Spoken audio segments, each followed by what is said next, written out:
Major categories of accruals are accrued expenses, accrued revenues,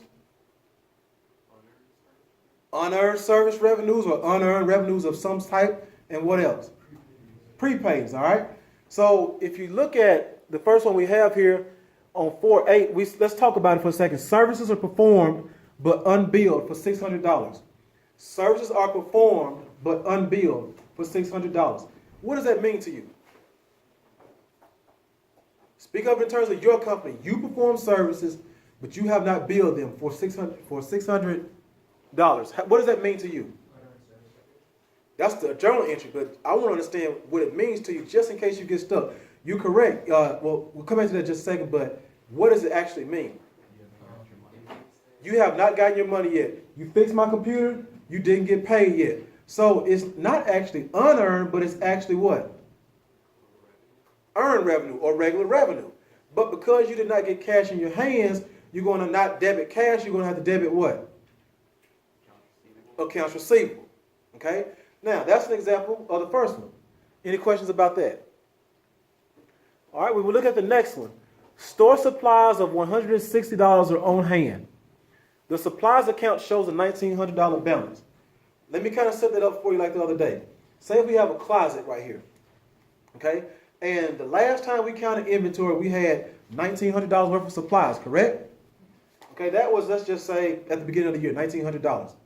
Now, today when we go and look in there, when we went and looked in there, we had how much inventory? How much?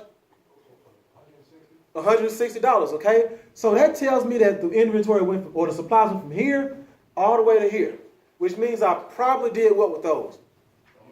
I used them. So when we think back to our regular definition of an expense is the using of assets. Which asset did I use? Supplies. So that means I'm going to have a debit to supplies expense, and I'm going to actually, if I use them, then let's see what you have. You're going to actually have to lower the actual asset. What is the actual asset that we use? Supplies, okay? So in that case, I'll reduce the asset by crediting it, and I'll increase the expense by debiting it, okay? What does that look like?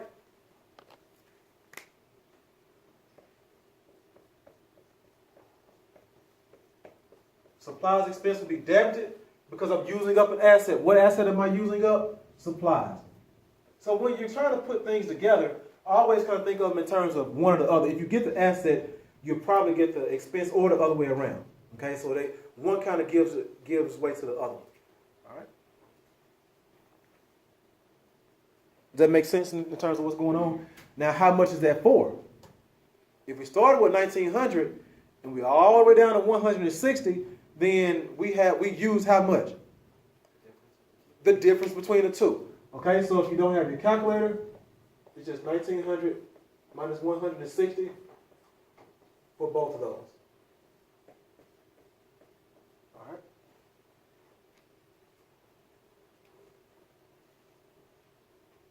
And where does that come from? This is the beginning balance that we had at the first time. Then we just open the door, happen to look again, and we only see 160 items or dollars, however you want to put it. Everybody good so far?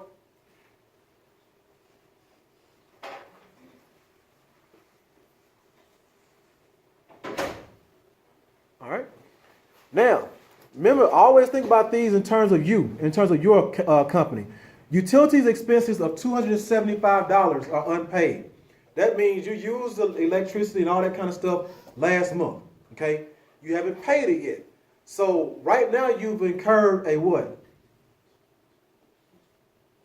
An expense. In particular, it's going to be called in this case what? That's the type of expense. But the actual account name I'm looking for is utilities expense. It's easy. You get, but the good thing is that you do the entry. The entry, but you're in the right category, which is going to automatically get you. It's just an extra step, but that's perfect though. Utilities expense. Okay. Now remember, we said an expense is either the using up of assets or creating liabilities. If we haven't paid yet, then we've created a what? Liability. In this case, it's going to be called, or at the very least, tell me the last part of the name. If you don't get the first one, it's fine.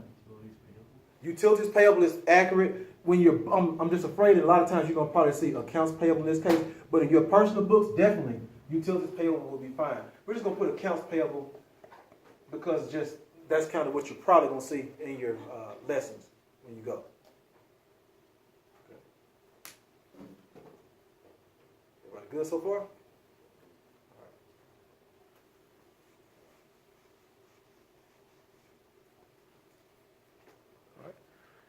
Now, services performed of $490 were collected in advance. Services performed of $490 are collected in advance. This is a weird one, depending on how you think of it. So let's think of it like this.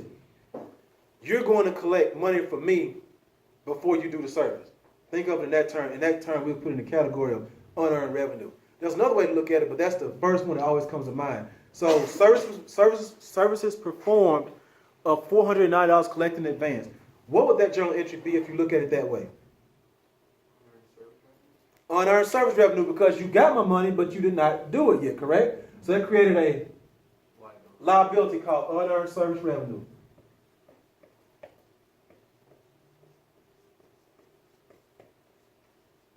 All right. And you collected the cash already, okay? So that's if you look at it from that perspective. The other perspective you can look at it from is, okay, you already did this, but now you're going to perform part of the service. Whether you fixed half of my computer, you need the other money to finish the other half, or whether you did any of the service at all. You're going to actually collect on it now. So if that's the case, and you've already done part or all the service, then you need to reduce your liability. And how do we do that? Debit, okay?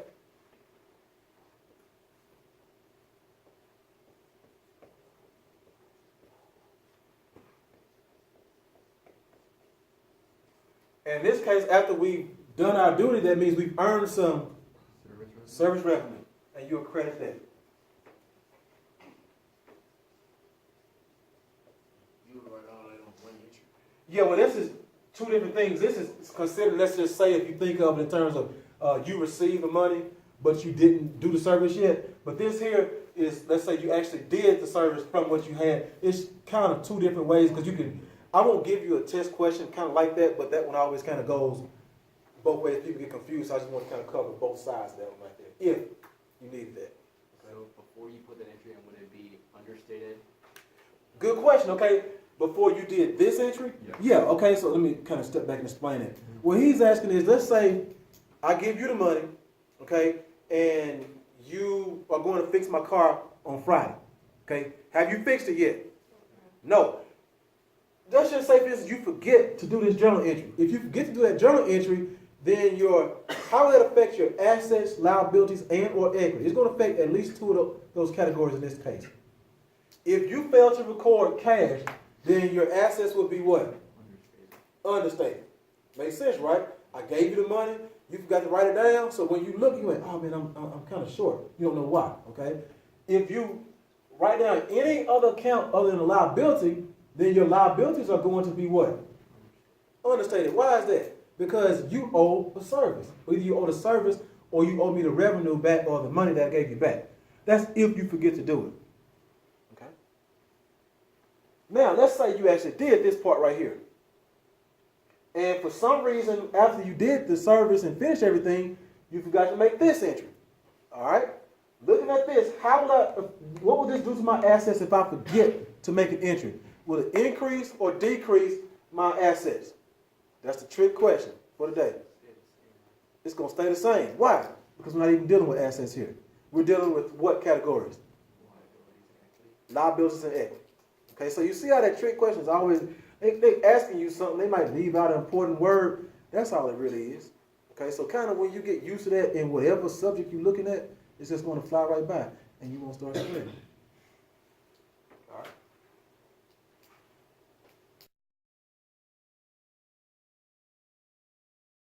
Salaries of $620 are unpaid. I work for you, you haven't paid me yet. What's the journal entry going to be?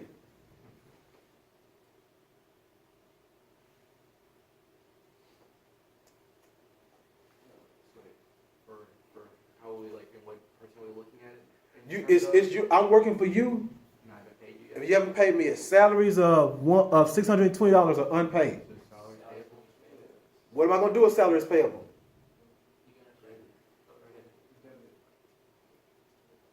I just hear different answers. I got to get one answer. Wait, hold on. One. All right. Salaries of $620 are unpaid. Think about it. 1, 2, 3. I need to debit what? I need to credit salaries and wages payable.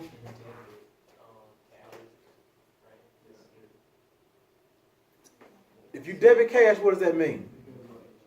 It goes up. So I work for you. You think I gave you some money? No. But you have a what? A liability, and you've also created. What's the incurrence of a liability called? An expense. Expense, remember, either use up assets or incur liability. This is getting used to it. Okay. Way to talk your way through it though. Okay. So let me do what you said first. Salaries and wages payable. Gonna abbreviate. Salaries and wages payable is going to be credited, and usually we're going to use the same, whatever this is right here, we'll use the same thing for expenses in most cases, okay?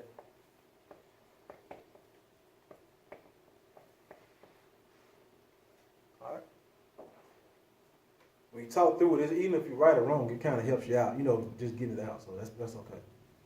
We're going to go back and hit that one with all of them together.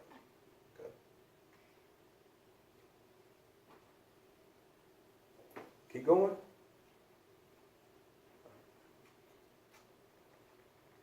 Now, prepaid insurance totaling $400 has expired. This is at one time the entry is not going to look exactly the same right here, but it's going to be very close. So in this case, prepaid insurance totaling $400 has expired. Now, we don't have to do the journal entries, but let's just kind of walk through what happened. At first, you had prepaid insurance. How did you get prepaid anything? You paid cash. When you pay cash, is that increasing or decreasing your assets? Decrease, so I need to do what? Credit cash. Remember, this is just the initial setup. Okay, say I paid cash of, what was it? We don't know what it was. 400. In this case, it probably had, let's just say it was just for 4 months, okay? 4-month policy, all right? When I paid that cash at first, I also created a what? An asset called prepaid insurance. Now, $400 or all of that has expired. All right. Now, what do I need to do? Credit prepaid. I've used up a part of the asset.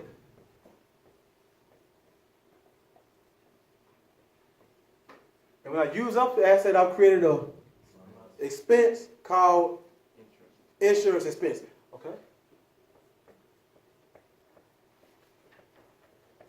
So like I said, the journal entry is not required, but this is just kind of to get you going there. Now we're going to start in reverse and go back up with that, all right? If I do not make the entry at first, if I don't make the entry at first, how does that, or does it affect my assets, liabilities, or equity? If we don't create this entry, when we first get a prepaid, what does that do to our assets, liabilities, and equity?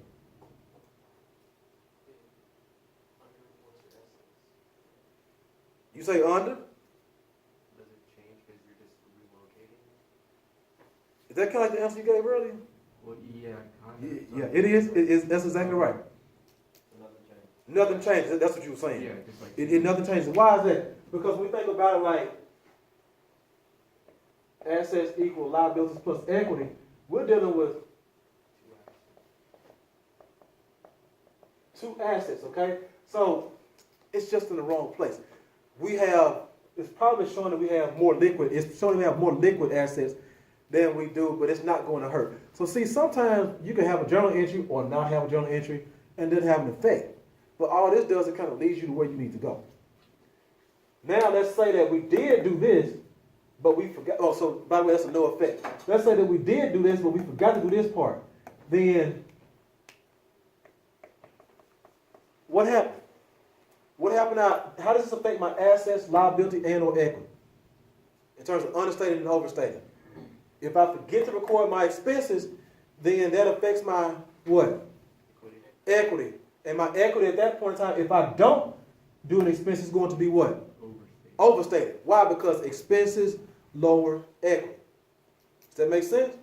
And that kind of is going to be a tie-in we will talk about in a second about closing interest and just running everything through there. Okay. Now, if I forget to decrease my assets, then my assets would be, in this case, over or understated? Overstated. Perfect. Okay. Good on that part? And just to kind of go backwards and review, did we do the salaries part, 620? Okay. Salaries of 620 are unpaid. You debited, when you wrote it down, you debited salaries expense, credited salaries payable. Look at that journal entry. If you do not do it, then that's going to impact which one, well, at least one or which two accounts, categories, excuse me. Equity and liability. So if you don't do the supplies expense, then your equity will be overstated. If you don't do the salaries payable, then your liabilities will be understated. And what does that mean? That means that you're going to have, let's just say, for instance, let's move from salaries and say you forget to write the utilities down, get 2 or 3 of those, and you forget to write them down, your life's going to be off, right? So you got to keep up with what's going on, or you get your supplier with accounts payable. If you forget to record your accounts payable, next time you want to order some inventory, they might not give it to you. Okay. Before that, we had services performed. Yeah, we talked about that one. So back up to utilities. We actually just covered that one. All right. So supplies on hand. Remember, what was your entry for number 2? Supplies on hand. We debited supplies expense and we credited supplies, right? If you don't credit their supplies, then that means that's going to affect which category? Assets, liabilities, or equity? Or neither? That's a trick question.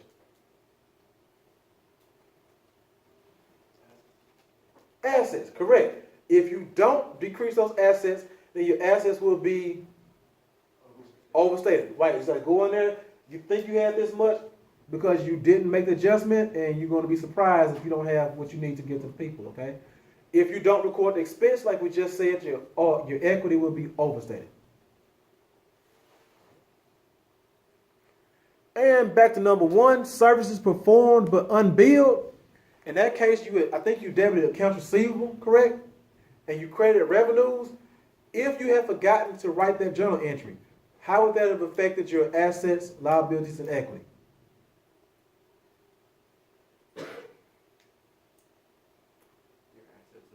My assets will be understated because I forgot to debit or record my accounts receivable.